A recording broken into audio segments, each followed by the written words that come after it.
Zoya news plus registered जेलहम के नुमाइंदे Abdurrahman Awan की रिपोर्ट के मुताबिक बेटे ने ज़मीन हथियाने की खातिर जिंदा बाप को अदालत में मुर्दा जाहिर किया।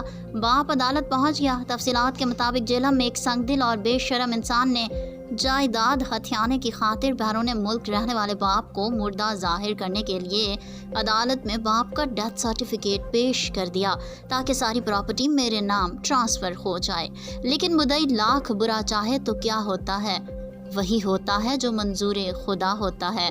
डेथ सर्टिफिकेट बनवाते हुए किसी मोहल्लेदार को मालूम हुआ और उसने बजरिया कॉल बैरून मुल्क राब्ता करके प्रॉपर्टी के मालिक को इतला कर दी और ऐन उस लम्हे जबकि जज साहब ने ऑर्डर करने थे, मुतलका मालिक जज के सामने आ गया और उस तरह संगदिल बेटे का भरी अदालत में भांडा फूट गया। पाकिस्तान आए हैं और इसकी जो सबसे बड़ी वजह पाकिस्तान आने की कि इनके हकीकी बेटे ने इनको मुर्दा जाहिर किया और अदालत में केस दायर किया। वो एक इनका जो बेटा है, हकीकी बेटा है, वो एक नौसरबाज गैंग के साथ मिलकर अपने जो सगा वालिद है इसकी ज़मीन खतियाना चाहता है। और ये हमारे साथ गुलाम हुसैन मौजूद है। सर बताइएगा, आप 2 रोज़ कबल पाकिस्तान आए हैं, क्या वजह है इसकी?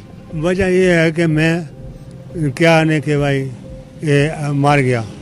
मैं इस वास्ता कि अदालत और मीडिया ने सामने आया, इस वास्ता कि मैं